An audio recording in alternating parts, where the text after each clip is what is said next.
Praise the lord. మన ప్రభు అయిన యేసుక్రీస్తు పరిశుద్ధ నామంలో దేవుని ప్రియులైన మీ అందరికీ వందనాలు తెలియజేస్తున్నాను.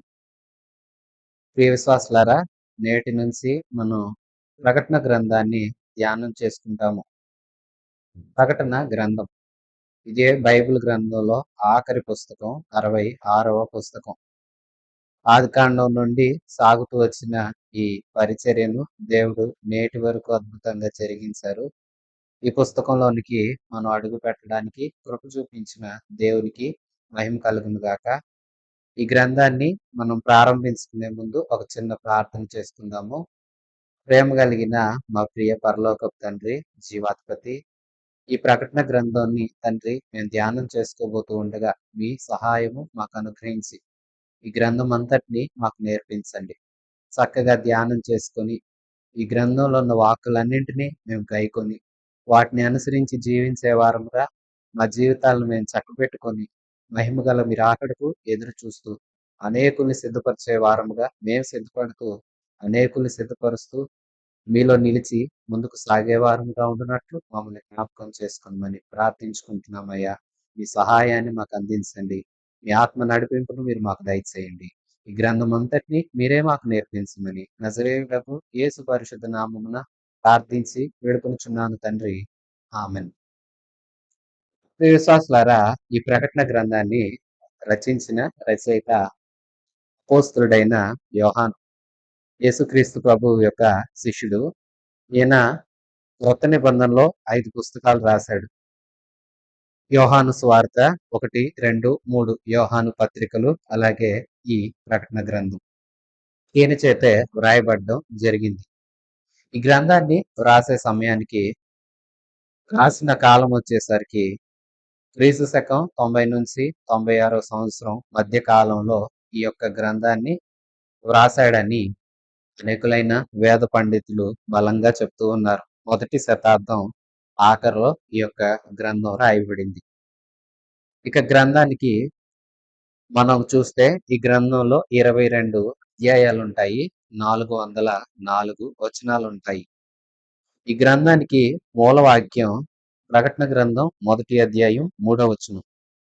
సమయము సమీపించుచున్నది కనుక ఈ ప్రవచన వాక్యములను చదువువాడు వాటిని విని ఇందులో వ్రాయబడిన సంగతులను గైకొను వారును ధన్యులు. విశ్వాసులారా, ఈ గ్రంథాన్ని చదివి వాటిని విని వాటిని అనుసరించి నడుస్తూ ఉండేవారంట ధన్యులంట. అందుకే ఈ గ్రంథం ఎంతో విలువైన గ్రంథం. పరిశుద్ధ గ్రంథమైన బైబిల్ అంతటికి ముగింపు గ్రంథం.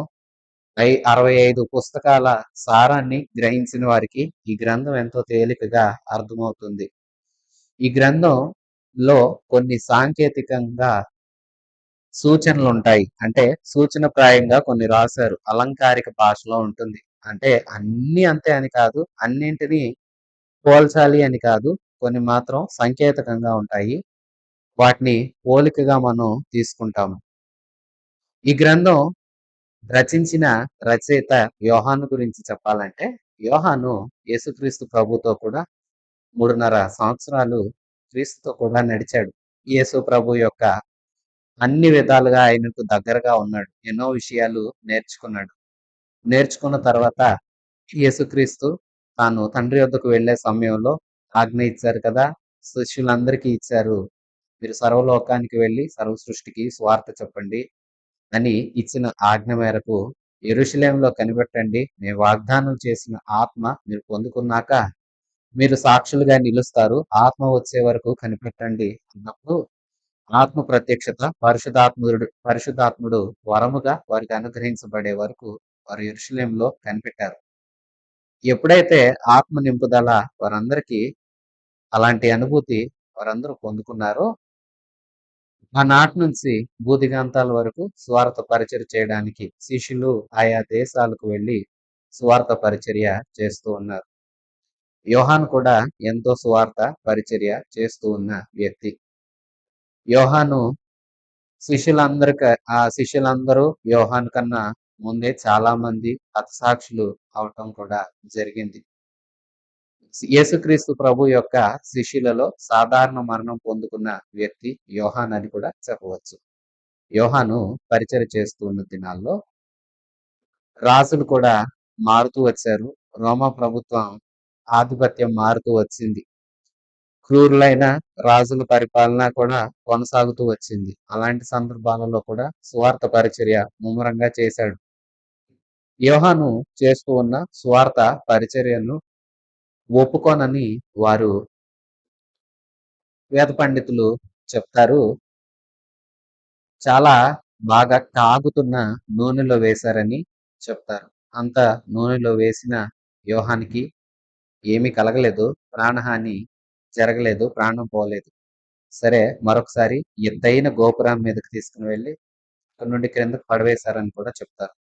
అప్పుడు కూడా ఏమీ కాలేదు. ఇక చివరకు డొమిషియన్ అనే రోమన్ చక్రవర్తి ఏలుతున్న కాలంలో యోహానుని దేశదిమ్మరిగా, అలాగే మరికొన్ని అభియోగాలన్నీ మోపి పద్మాసు అనే ద్వీపానికి ఖైదీగా పంపించారు. అది కఠినమైన ద్వీపమని, అక్కడ చెరసాల నియమాలు కూడా కఠినంగా ఉంటాయని చాలా చరిత్రకారులు చాలా మంది చాలా రకాలుగా చెప్తారు. సరే, అలాగూ చెరసాల శిక్షను అనుభవించడానికి పద్మాసు ద్వీపానికి యోహాను గారు అధికారుల చేత పంపబడ్డారు. అక్కడ పంపబడుతూ అక్కడ ఆ శిక్షను అనుభవిస్తూ ఉంటుండగా సాక్షాత్తు ప్రభు అయిన యేసు జరగబోతున్న వాటన్నింటినీ యోహానికి దర్శనరూపంగా తెలియచేసి 7 సంఘాలకు, అలాగే భూమి మీద ఉన్న అన్ని సంఘాలకు, భూమి యొక్క భవిష్యత్ ఏంటి, యేసుక్రీస్తు రాజ్య సంస్థాపన ఎలాగుంటుంది, ఇలాగ అనేక విషయాలను తెలియచేస్తూ యోహాను, నేను నీతో చెప్పే వాటన్నింటినీ నీవు రాయాలని దేవుడు తెలియచేయగా, దేవుడు ఏదైతే తెలియచేశాడో, యోహాను ఏదైతే విన్నాడో, ఏదైతే చూశాడో వాటిని ఈ గ్రంథమందు రాయటం జరిగింది. ఇది మానవత్వపు మానవుల చరిత్ర అంతటికి ఇక ముగింపు వస్తది. దేవుని రాజ్యం ఏర్పాటవుతుంది. క్రీస్తు యొక్క ఉన్నతమైన ఆధిపత్యం, ఆయన గొప్పతనం, ఆయన మహిమ ప్రత్యక్షత అన్నీ ఈ గ్రంథంలో ఉన్నాయి. మానవుల గతి ఎటు నడుస్తుందో, చివరికి మానవుల గతి ఏమవుతుందో అన్నీ స్పష్టంగా వ్రాయబడ్డాయి. సరే, ఈ ప్రకటన గ్రంథానికి విమర్శలు కూడా ఎక్కువే. కొందరు అంటారు ఇవి యోహాను కాలంలో జరిగిపోయాయండి, ఇప్పుడు ఏమీ లేదు, అంతా పూర్తయిపోయాయి అని చెప్పేవారు ఉన్నారు. మరికొందరు లేదు, జరుగుతూ ఉన్నాయి అంటున్నారు. మరికొందరు ఖచ్చితంగా భవిష్యత్తులో జరగబోతున్నాయనే నమ్ముతున్నారు. ప్రియ విశ్వాసులారా, భవిష్యత్తులో జరిగే వాటినే, భవిష్యత్తులో జరగబోయే వాటినే నేను నీకు తెలియచేస్తాను, వాటిని నీవు రాయాలి అని దేవుడు చెప్పారు. విమర్శలు అన్ని ప్రక్కన పెట్టి గ్రంథమందు ఏమున్నది, దేవుడు మనందరికీ ఏం చెప్పదలుచుకున్నారు, మనం ఏం నేర్చుకోవాలి అనేది నేర్చుకుంటే చాలు.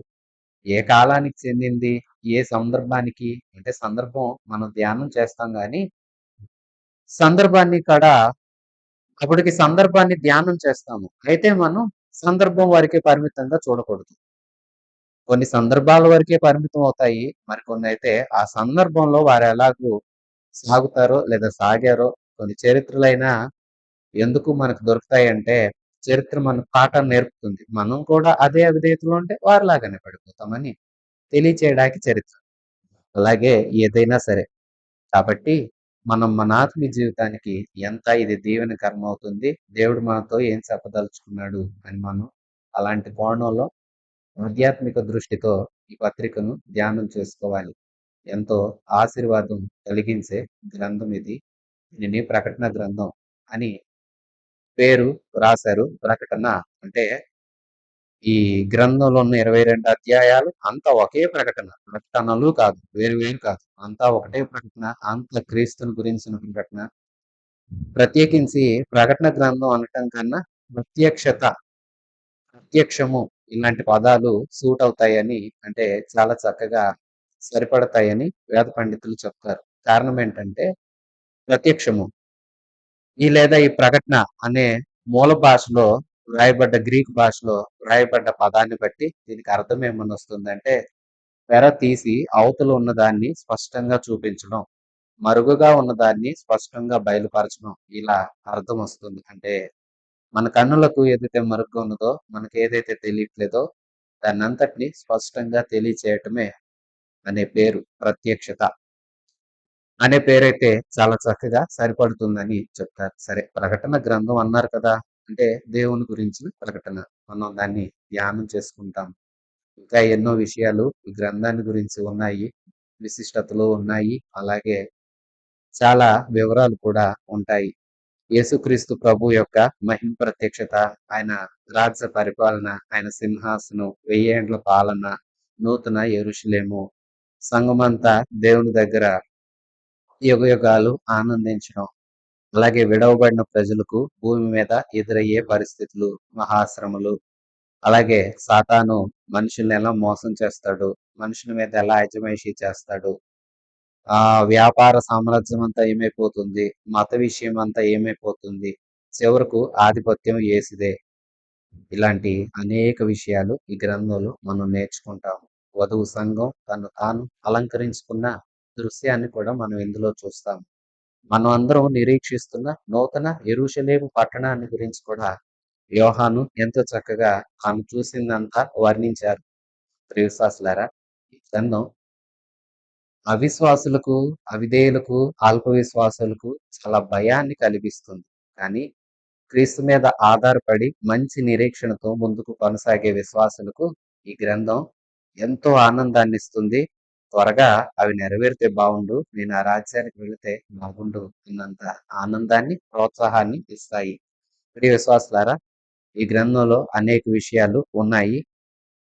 వాటిని యోహాను చూశారు, వాటిని విన్నారు. దేవుడు ఏదైతే తెలియచేశారో వాటన్నింటిని రాశాడు. ఇంకా యోహాను గురించి మరికొన్ని విషయాలు చెప్పాలంటే కొందరైతే ఇలా చెప్తారు. ఏమనంటే, యోహాను ఆ శిక్షణ కూడా పూర్తయిపోయిందని, మాసు ద్వీపం నుండి మరలా తిరిగి వెనక్కి వచ్చేసి తాను నివాసం చేసే ప్రాంతానికి వెళ్ళి కొంతకాలం జీవించి సాధారణ మరణం, నిండు వృద్ధాప్యమందు పొందుకున్నారని కొందరు చరిత్రకారులు చెప్తారు. ప్రియ విశ్వాసులారా, రకరకాల పుస్తకాలను బట్టి ఒక్కొక్కరు ఒక్కొక్క రకంగా చెప్తూ ఉంటారు. ఎన్నో రకాల వ్యాఖ్యానాలు ఉన్నాయి.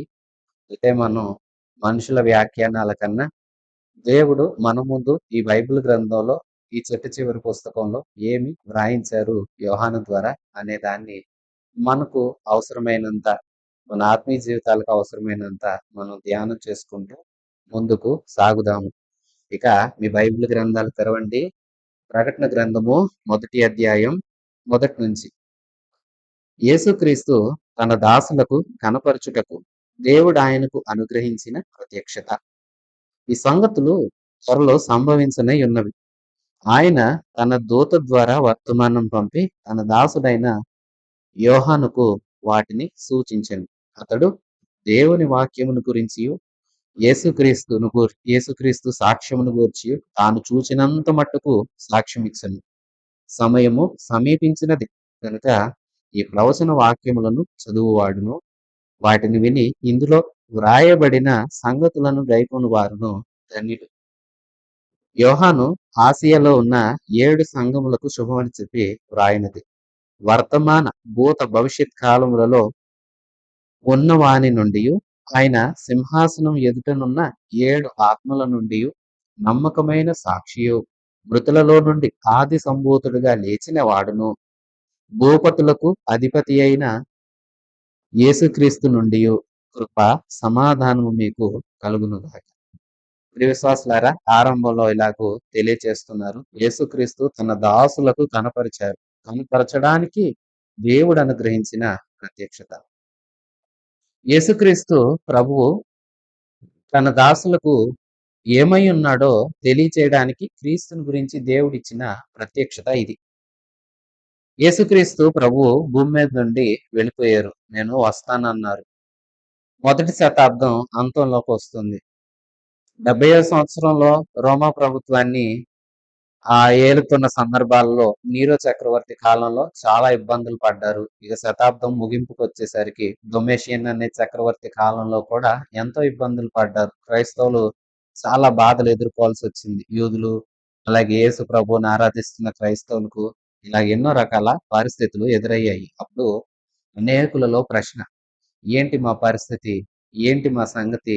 దేవుడు ఏమై ఉన్నాడు? అసలు దేవుడు ఎక్కడున్నాడు?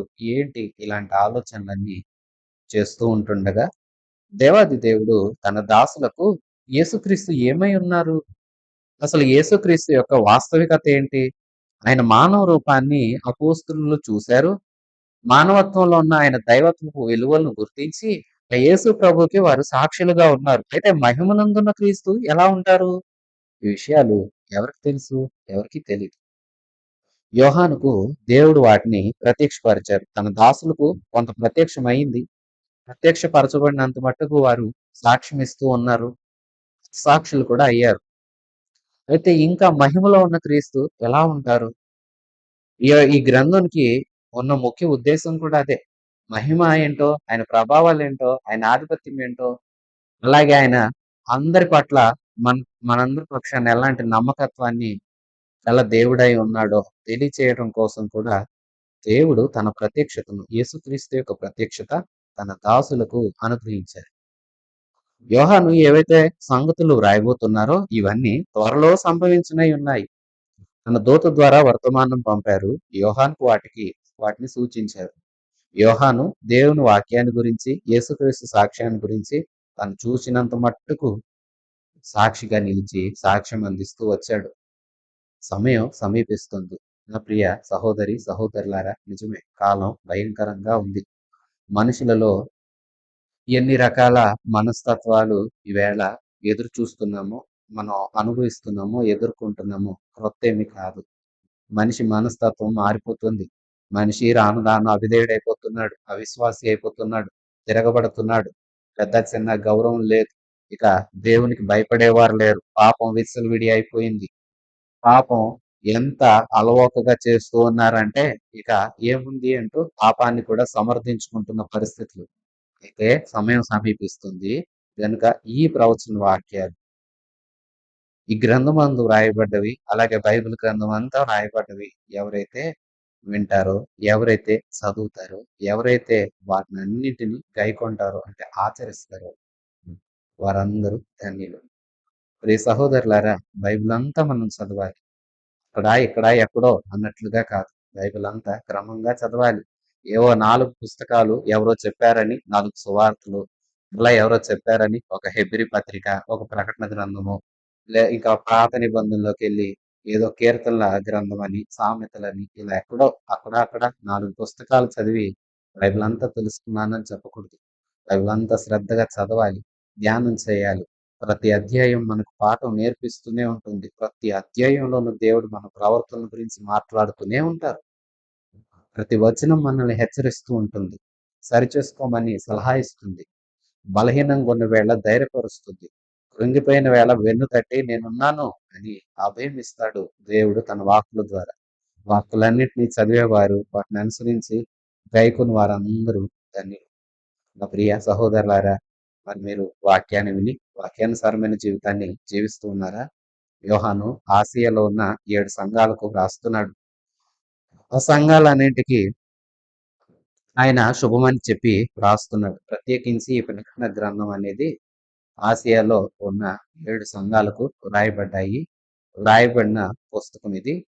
అలాగే నాటి నుంచి నేటి వరకు సంఘ చరిత్ర అంతటికి ఈ ప్రకటన గ్రంథం ఉపయోగకరమే. 7 సంఘాలకు ప్రభు చెప్పిన మాటలన్నింటినీ, ప్రభు వ్రాయించిన మాటలన్నింటినీ ప్రతి సంఘానికి, ప్రతి వ్యక్తికి నేటికి అవి ఎంతో ఉపయోగకరమైన సంగతులుగానే మనం చూడవచ్చు. శుభమని చెప్పి వ్రాస్తున్నాడు. వర్తమాన, భూత, భవిష్యత్ కాలంలో ఉన్నవాడు. మన ప్రభు ఎవరంటే నిన్న ఉన్నాడు, మొన్న ఉన్నాడు, నేడు ఉన్నాడు, రేపు ఉన్నాడు, నిరంతరం ఉంటాడు. ఒకటే రీతిలో ఉంటాడు. ఆయన సింహాసనం ఎదుటనున్న 7 ఆత్మలు. ఆత్మ సంపూర్ణత. 7 ఆత్మలు అంటే సంపూర్ణతకు సాదృశ్యం. ప్రభు సంపూర్ణుడు, లోపం లేనివాడు. ఏ విధమైన లోపాలు ఆయనలో లేవు. ఆయన సంపూర్ణుడు, నమ్మకమైన సాక్షి, మృతులలో నుండి ఆది సంభూతుడిగా లేచిన వాడు ఆయన. ఆయన నమ్మకస్తుడు, ఆయన సాక్ష్యం సత్యం. ప్రియ విశ్వాసులారా, మనిషి మాట గతించిపోతుంది, కానీ దేవుని మాట భూమి గతించిపోతుంది, దానిలో ఆశ గతించిపోతుంది. దేవుని మాట గతించిపోతుంది. లోకం ఆశ, భూమి ఆకాశం గతించిపోయింది. ప్రభు మాట గతించదు. అంత నమ్మకస్తుడు ప్రభు. మృతులలో నుండి ఆది సంభూతుడిగా లేచాడాయన. భూపతులకు అధిపతి ఆయనే, యేసుక్రీస్తే. ఈ యేసుక్రీస్తు నుండే కృప, సమాధానం సంగమా అందరికీ కలుగును గాక. అందరికీ కలుగును గాక. ఆమేన్. 6వ వచనం. మనలను ప్రేమించుచు తన రక్తము వలన మన పాపముల నుండి మనలను విడిపించిన వానికి మహిమ, ప్రభావము యుగయుగములకు కలుగును గాక. ఆమేన్. ఆయన మనలను తండ్రియగు దేవునికి ఒక రాజ్యముగాను, యాజకులుగాను చేశాడు. ప్రియ విశ్వాసులారా, మనల్ని ప్రేమించాడు గనుక ఆయన ప్రాణం పెట్టాడు. ఎంతగా ప్రేమించాడంటే ప్రాణం పెట్టేంతగా. మన పాపముల నుండి మనం విడిపించడానికి ఏకైక మార్గం యేసు ప్రభువే. ఏ మనిషి తన పాపం నుండి విడిపించబడలేడు. పాపం యొక్క అపరాధ భావం నుండి కూడా విడిపించబడలేడు. విడిపించువాడు యేసుక్రీస్తు మాత్రమే. ఆయన రక్తం మాత్రమే ప్రతి పాపాన్ని కడిగి శుద్ధి చేస్తుంది. ఇంకా ఏది పాపాన్ని శుద్ధి చేయలేదు. అలాంటి మహిమ కలిగిన దేవునికి మహిమ, ఘనత, ప్రభావాలు యుగయుగాలకు ఆయనకే. ఆయనే మనల్ని తండ్రియగు దేవునికి ఒక రాజ్యంగా, యాజకులుగా ఉండునట్లుగా మనల్ని తన రక్తం ఇచ్చి కొన్నాడు. ప్రియ విశ్వాసులారా, దేవుని రాజ్యంలో మనం హక్కుదారులు. మనం ఆయన రాజ్యంలో ఆయనతో కూడా ఉండే రాజ్య పౌరులు. అలాగే ఆయన పక్షంగా ఉన్న క్రొత్త నిబంధన యాజకులు మనందరం. దేవుని పరిచర్య చేసేవారము. 7వ వచనం నుంచి. ఇదిగో ఆయన మేఘారూఢుడై వచ్చుచున్నాడు. ప్రతి నేత్రము ఆయనను చూచును. ఆయనను పొడిచిన వారు చూస్తారు. భూజనులందరూ చూచి రొమ్ము కొట్టుకొందురు. అవును, ఆమేన్. విశ్వాసులారా, చూడండి, ఆమేన్ అంటున్నాడు. ఖచ్చితంగా ఇది జరుగుతుంది. ఏంటి జరిగేదంటే, ఇదిగో ఆయన మేఘారూఢుడై మేఘాల మీద వస్తున్నాడు. ఆయన వచ్చే ఆ వేళ ప్రతి నేత్రము చూస్తుంది. విశ్వాసులారా, సంఘం ముందు ఎత్తబడుతుంది. ఎత్తబడిన సంఘం మధ్యాకాశంలో యేసుని కలుసుకుంటాము. సంఘం మాత్రం అక్కడ యేసుని కలుసుకుంటారు. 7 సంవత్సరాలు, 7 ఏండ్ల విందు. అయితే 7 ఏండ్ల విందు అనంతరం యేసు ప్రభు రాజుల రాజుగా భూమి మీదకి వస్తారు. అప్పుడు ప్రతి నేత్రము ఆయన చూస్తారు. ఇక ఆయన పక్షంగా ఉన్నవారు ఆయన ప్రక్కనే ఉన్నారు. ఆయనను తృణీకరించి తిరస్కరించిన వారందరూ రొమ్ము కొట్టుకుంటారు, ఏడుస్తారు, బాధపడతారు. అదిగో వారికి శ్రమ. నా ప్రియ విశ్వాసి సహోదరుడా, సహోదరి, నీవు రక్షించబడ్డావా? అయితే నీకు మహా ఆనందం. యేసుతో ఉంటావు, యేసు ప్రక్కనే ఉంటావు. అందుకే మనం యేసు ప్రక్కన ఉండాలి. లేదు తిరస్కరించి వ్యతిరేకించే వారిమైతమా, అప్పుడు ఆయన వచ్చినప్పుడు ఆయన్ని చూచి రొమ్ము కొట్టుకొని అంగలార్చవలసి వస్తుంది. బాధ. ఎందుకంటే ఆయన తృణీకరించే వారి మీదకు ఆయన తీవ్రమైన కోపం వస్తూ ఉంటుంది. 8వ వచనం. అల్ఫాయు ఒమేగను నేనే, వర్తమాన భూత భవిష్యత్ కాలములలో ఉండువాడను నేనే అని సర్వాధికారియగు ప్రభువు సెలవిస్తూ ఉన్నాడు. మీ సహోదరుడును యేసును బట్టి కలుగు శ్రమలోను, రాజ్యములోను, సహనములోను పాలివాడునైన యోహాను అను నేను దేవుని వాక్యం నిమిత్తము, యేసును గురించిన సాక్ష్యం నిమిత్తము పద్మాసు ద్వీపమున పరవాసనైతిని. యోహాను పరిచయం చేస్తున్నాడు. దేవుడికే మహిమ. సర్వాధికారి అయిన దేవుడు చెప్తున్నాడు, ఆల్ఫయు ఒమేగయు నేనే. ప్రియ విశ్వాసులారా, ఆయనే ఆది అంతము. భూత భవిష్యత్ వర్తమాన కాలాలలో ఉండేవాడు ఆయన. అన్ని కాలాల్లో ఉంటాడు. సర్వాధిపతి ఆయనే, సర్వాధికారి ఆయనే. ఆయన అంటున్నాడు, నేను ఉన్నవాడను, అనువాడను. నేనే ఆది, నేనే అంతం. నేను మీ సహోదరుణ్ణి. నా ప్రభు సెలవిచ్చిన మాటలు మీకు తెలియచేస్తున్నాను. నా పేరు యోహాను.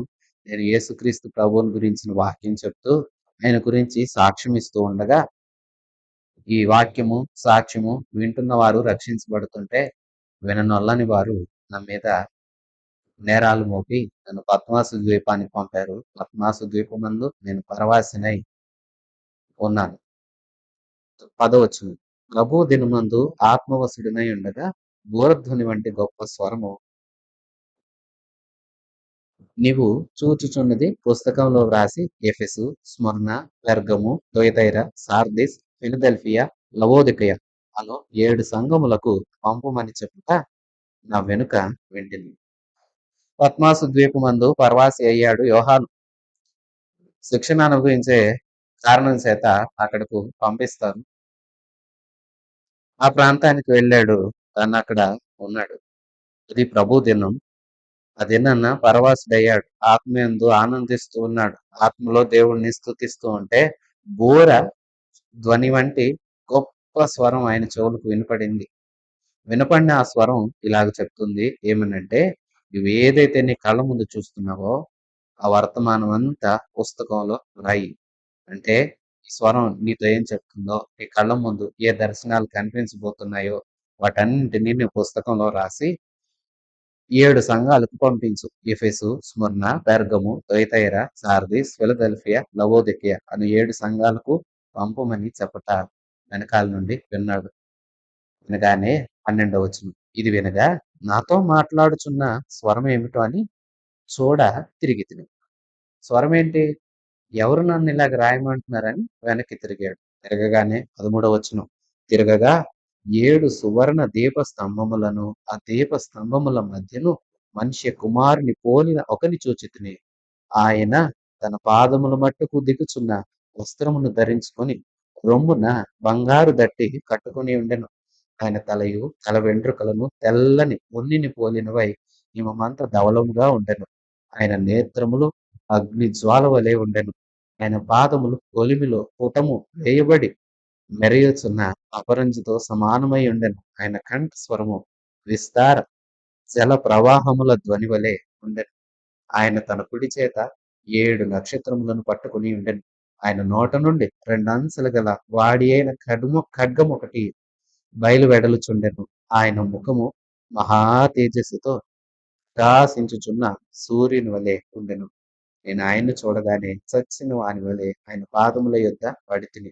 ఆయన తన కుడి చేతిని నా మీద నుంచి నాతో ఇట్లా నేను భయపడకుము.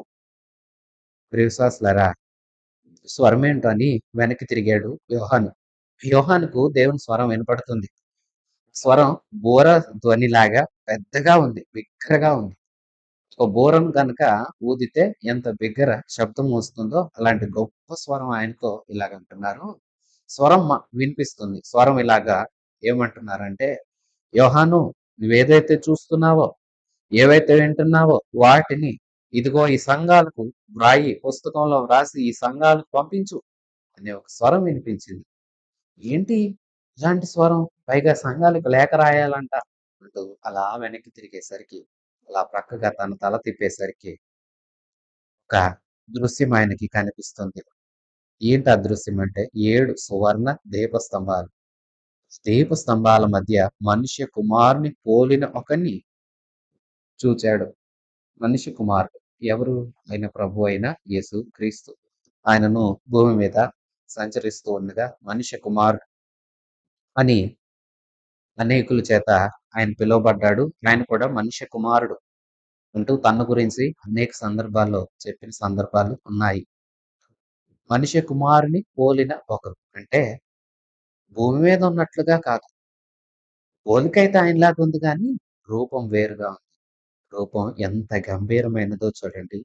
ఆయన మనిషి కుమారుడు. సరే, ఆయన రూపాన్ని వర్ణించలేము. కానీ యోహాను మనిషికి ఎలాంటి అలవాటు ఉంటుందంటే తన కళ్ళకు ఏవైతే తెలుసో వాటిని బట్టే ఒక అవగాహన తెచ్చుకోగలడు మనిషి. ఉదాహరణకు ఆకాశంలో మీరు మేఘాలు చూస్తారా? మేఘాలకు రూపం ఉండదు. అంటే ఒక ఆకారం ఉండదు. కానీ మన కళ్ళు మనకు బాగా తెలిసిన రూపాల్ని ఊహించుకుంటాయి. అదిగో అది చూడండి ఇలాగుంది, అది చూడండి మనిషి ముఖంలాగా ఉంది, ఇలాగంతా మనం ఊహించుకుంటాం. అలాగే ఈ స్పష్టమైన యేసుక్రీస్తు యొక్క స్పష్టమైన మహిమ స్వరూపాన్ని వివరించడం కష్టం. కానీ యోహాను తను అర్థం చేసుకున్న విధానంలో మనకు తెలియచేస్తున్నాడు చూడండి. ఇదిగో 7 దీపస్తంభాలు.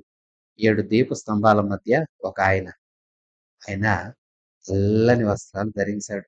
పాదాల మట్టుకు దిగుచున్న ఒక తెల్లటి అంగి తళతళా మెరుస్తూ ఉంది. ఆయన వక్షస్థలానికి బంగారు దట్టి కట్టుకుని ఉన్నాడు. ప్రియ విశ్వాసులారా, ఆయన కళ్ళు చూస్తే అగ్ని జ్వాలామయాలు. ఆయన ముఖము తేజోమయం మెరుస్తా ఉంది. ఆయన పాదాలు దగదగ మెరుస్తూ ఉన్న అపరంజి పోలి ఉన్నవి.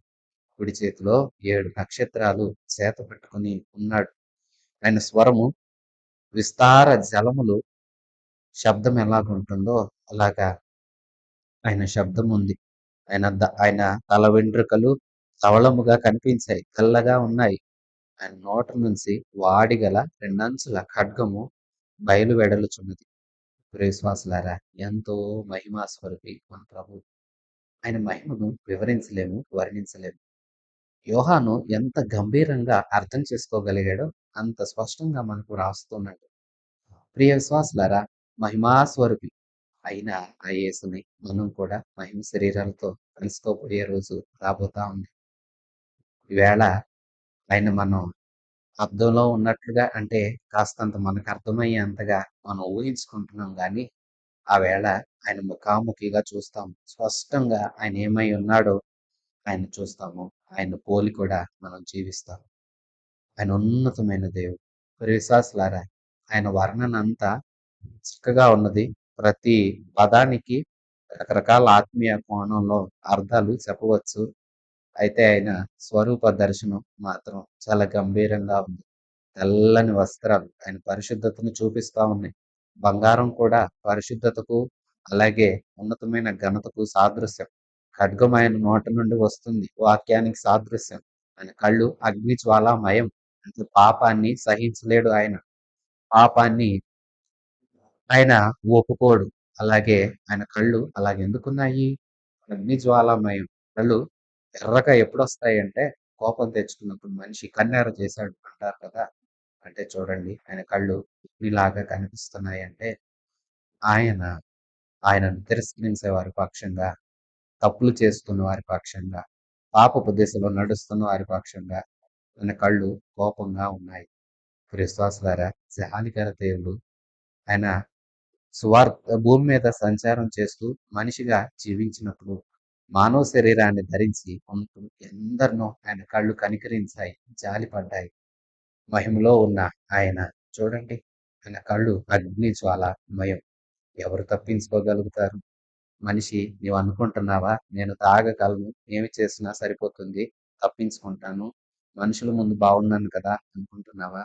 యేసు ఉన్నాడు, నిన్ను చూస్తున్నాడు, జాగ్రత్త. యేసు కళ్ళకు మరుగైంది ఏది లేదు. యేసు ఉన్నతమందున్న మహామహిమ గల దేవుడు. ఆయన ముఖం మహా తేజస్సుతో ప్రకాశిస్తుంది. ప్రియ విశ్వాసులారా, త్వరలో ఆయన మనం కూడా కలుసుకోవాలనే ఆశతో ముందుకు సాగుతాము. ఆయన్ని చూడగానే యోహాను చచ్చిన వాని వలె ఆయన పాదాల దగ్గర పడిపోయాడు. ఆయనకి ఎంత మహిమగల రూపాన్ని చూసేసరికి ఎలా తట్టుకుంటాడు యోహానైనా? ఇక అలాగే చచ్చిన వాని వలె పడిపోతే యేసు ప్రభువే తన కుడి చేతిని ఆయన మీద ఉంచి ఆయన్ని లేపి ఇలా చెప్పారు, భయపడకు. 18వ వచనం, నేను మొదటి వాడను, కడపటి వాడను, జీవించు వాడను. మృతుడనైతిని గాని ఇదిగో యుగ యుగములు సజీవుడనై ఉన్నవాడను. మరియు మరణము యొక్కయు పాతాళ లోకము యొక్కయు తాళపు చెవులు నా స్వాధీనంలో ఉన్నవి. విశ్వాసులారా, యేసు ప్రభు మాట్లాడుతున్నారు. చెయ్యి అతని మీద ఉంచి యోహాన్ని లేపి, భయపడకు, నేనే మొదటి వాడను, నాతోనే సమస్తం ప్రారంభమైంది, నేనే కడపటి వాడను, జీవించు వాడను, జీవిస్తూనే ఉన్నాను. మృతుడనయ్యాను, కానీ దేనికోసం? మనిషిని రక్షించడానికి మరణించాను, కానీ తిరిగి లేచాను. నేను సజీవుడును, యుగములన్నిటా సజీవుడు. విశ్వాసులారా, అవును, మన ప్రభువు నేటికి సజీవుడే. మృతుడయ్యాడు అంటారా? మన కోసమే మరణించాడు, కానీ మన పాపాల కోసమే. తిరిగి లేచాడు మనల్ని ఆయనతో కూడా తీసుకెళ్ళడానికి. ఆయనను మరణం బంధించి ఉంచలేదు. మరణం ఆయన మనందరి పాపం కోసం ఆయన మరణించాడు, కానీ ఆయన దైవత్వం గల దేవుడు. ఆయన దేవుడు తిరిగి లేచాడు, సజీవుడు, యుగ యుగాల సజీవుడు, ఉన్నవాడు, అనువాడు, రాబోతూ ఉన్నవాడు. నిన్ను నన్ను స్పష్టంగా చూస్తున్నాడు. నీవు నేను ఏమై ఉన్నామో, మన భవిష్యత్తు ఏమైనదో సమస్తాన్ని ఎరిగి ఉన్నవాడు ఆయనే. మరణం యొక్క తాళపు చెవి ఆయన చేతిలోనే ఉంది. జీవ మరణములు యెహోవా వశము. పాతాళం యొక్క తాళపు చెవులు ఆయన వశంలో ఉన్నాయి. నిత్య నరకాగ్నిలో ఎవరిని ఆయన పడవేస్తాడు, అది ఆయన వశంలో ఉన్నది. నీకు జీవం కావాలా? జీవము యేసు వశంలోనే ఉంది. నువ్వు యేసుకు దూరంగా ఉంటావా? మరణము, పాతాళం ఆయన వశంలోనే ఉంది. జాగ్రత్త. జీవమే మేలు. యేసుక్రీస్తుతో కూడా ఉండటం గొప్ప భాగ్యం. భాగ్యాన్ని మనం కోరుకోవాలి. ఆయనకు వ్యతిరేకంగా నడిచి మరణాన్ని, పాతాళపు శిక్షను కొని తెచ్చుకునే వారముగా ఉండకూడదు. అన్నింటికి హక్కుదారుడు ఆయనే. అన్నింటి తాళపు చెవులు ఆయన దగ్గరే ఉన్నాయి. ఆయన ఎక్కడ ఎవరిని ఉంచాలో అది ఆయన చిత్తం. ఆయన దృష్టికి యథార్థంగా, నీతిగా నడుస్తూ ఆయన ఇచ్చు రక్షణను మనం ఆసక్తితో అపేక్షించి ఆయన చేతి క్రింద దీన మనసుతో పరిశుద్ధతతో జీవిస్తే ఆయన మనకు నిత్య జీవాన్ని ఇస్తాడు. లేదు నా జీవితం నా ఇష్టం, నేను ఎవరికి లోబడాలి, ఎవరి మాట వినాలి, ఏసు లేడు ఇంకెవరు లేరు అనుకుంటూ తిరిగామో మన జీవితం ఏమైపోతుందో అది దేవునికే తెలుసు. మనం అది కూడా ఊహించుకోలేము. ప్రియ విశ్వాసులారా, దేవుడు సర్వశక్తి గల దేవుడు, అన్నింటిపైన ఆధిపత్యం గలవాడు. యోహాను ప్రతిదీ స్పష్టంగా ఇలా రాస్తున్నాడంటే దేవుడు కూడా తను తాను స్పష్టంగా ఇలా పరిచయం చేసుకుంటున్నాడంటే మనం అర్థం చేసుకోవాలి. మొదటి వాడిను నేనే, కడపటి వాడిను నేనే, ఆయన ఏమై ఉన్నాడు ఆయన చెప్తున్నాడు చూడండి. యుగ యుగాల్లో జీవించు వాడిను నేనే, మృతుడనయ్యాను గాని యుగాలన్నిట సజీవుడను నేనే, అన్ని తాళపు చెవులు నా దగ్గరే ఉన్నాయి, నేనే అంతా అయి ఉన్నాను, నేను చెప్పేది రాయి, ఏం జరగబోతుందో నేను చెప్తాను, చెప్పిందంతా వ్రాయి. చూసారా ప్రియ విశ్వాసులారా, అంతా దేవుని చేతిలోనే ఉన్నాయి. మరి నీవు నేను కూడా దేవుని చేతికి అప్పచెప్పుకుంటే అంత మంచిదే కదా. అప్పచెప్పుకోకపోని వేళే కదా శిక్ష. 19వ వచనం కాగా నీవు చూచిన వాటిని, ఉన్న వాటిని, వీటి వెంట కలగబోవు వాటిని అనగా నా కుడి చేతిలో నీవు చూచిన 7 నక్షత్రములు గూర్చిన మర్మమును, ఆ 7 సువర్ణ దీప స్తంభముల సంగతియు వ్రాయుము. ఆ 7 నక్షత్రములు 7 సంఘముల దూతలు, ఆ 7 దీప స్తంభములు 7 సంఘములు. విశ్వాసులారా, ఇంకా ప్రభు అంటున్నారు, నీవు చూచిన వాటిని, ఇప్పుడున్న వాటిని, వీటి వెనకాల జరగబో వాటన్నిటిని నీవు రాయి. నా చేతిలో నువ్వు చూసిన 7 నక్షత్రాల మర్మాన్ని గురించి రాయి. నేను ఏ 7 దీప స్తంభాల మధ్య సంచరిస్తూ ఉన్నానో ఆ దీప స్తంభాల మర్మాన్ని గురించి నీవు రాయి. 7 నక్షత్రాలు 7 సంఘాలకు దూతలు అంటే సంఘ కాపర్లు. 7 దీప స్తంభాలు అంటే అక్కడ యోహాను చేత ఏ 7 సంఘాలకు దేవుడు లేఖ రాయించాలనుకుంటున్నాడో ఆ 7 దీపస్తంభాలు 7 సంఘాలు. దీపస్తంభము అంటే సంఘం, వెలుగుతూ ఉండాలి, వెలుగునిచ్చే స్తంభం. లోకానికి వెలుగు సంఘం, సంఘానికి వెలుగు యేసు. యేసు వెలుగు సంఘం పొందుకున్నది, సంఘం వెలుగులోనికి వచ్చింది. ఇప్పుడు సంఘపు వెలుగు లోకంలో ప్రకాశించాలి, సంఘం వెలుగై ఉండాలి. ఈ వెలుగు చేత అనేకులు తమ పాపాలను చూసుకొని తమ మార్పు చెందాలి. 7 నక్షత్రాలు అంటే 7 సంఘాలకు ఉన్న 7 కాపర్లు సంఘపు దూతలను నక్షత్రాలుగాను, సంఘాలను దీపస్తంభాలుగాను చూపిస్తూ ఉన్నాడు. ఈ మహిమ దర్శనంలో యోహానుతో దేవుడు మాట్లాడబోతూ ఉన్నాడు. నా ప్రియ సహోదరి సహోదరులారా, ఎందుకు 7 సంఘపు దూతలకు 7 సంఘాలకు ప్రభువు వ్రాయించిన ఆ 7 ఉత్తరాలు 2, 3 అధ్యాయాలలో ఉన్నాయి.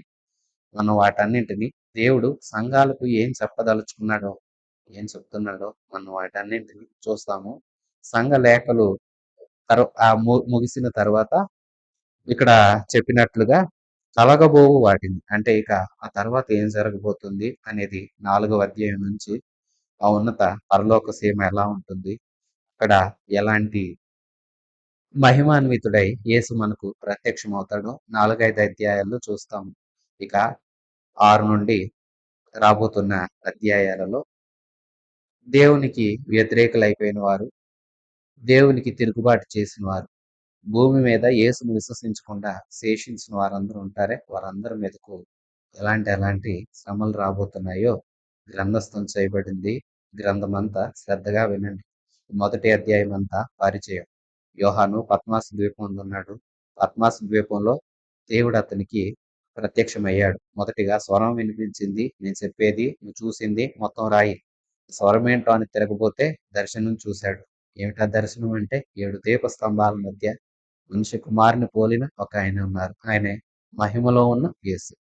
భూమి మీద మనిషి కుమారుడిగా చూశాడు, ఇప్పుడు మహిమలో ఉన్న యేసుని చూశాడు. భూమి మీద మనిషి కుమారుడిగా యేసు ఉన్నప్పుడు ఆయనతో పాటు తిరిగాడు, ఆయన ప్రక్కనే ఉన్నాడు, ఆయన రొమ్మున ఆనుకున్నాడు, ఆయనతో అన్నీ మాట్లాడాడు. ఇప్పుడు మహిమలో ఉన్న యేసుని చూడగానే చచ్చిన వాడిలాగా పడిపోయాడు. యేసు లేపాడు. లేపి, నేను నీతో చెప్పేవన్నీ రాయి అంటూ మాట్లాడుతున్నారు. ప్రియ విశ్వాసులారా, ఏమి రాయించారో రాబోయే అధ్యాయాల్లో మనందరం ధ్యానం చేసుకుందాము. అధ్యాయాలన్నీ, వచ్చే పాఠాలన్నీ శ్రద్ధగా వినండి. ఆసక్తిగా మీరు వినండి. ఏది పోగొట్టుకోవద్దు. అన్నీ మనం చాలా జాగ్రత్తగా ధ్యానం చేసుకుంటూ, వీటి ద్వారా అనేకమైన విషయాలను నేర్చుకుంటూ, భయభక్తులు కలిగి ముందుకు సాగిపోదాం. రాబోతున్న వాటిలో మనకు దేవుడు ఏం నేర్పనై ఉన్నాడో అది ఆయన ద్వారానే మనం నేర్చుకొని దేవుని యొక్క ఉన్నతమైన మహిమ దర్శనాన్ని మనందరము పొందుకుంటూ ముందుకు సాగిపోదాము. 6వ వచనం, మనలను ప్రేమించుచు తన రక్తము వలన మన పాపముల నుండి మనలను విడిపించిన వానికి మహిమ, ప్రభావము యుగయుగములకు కలుగును గాక. Amen. Amen. God bless you.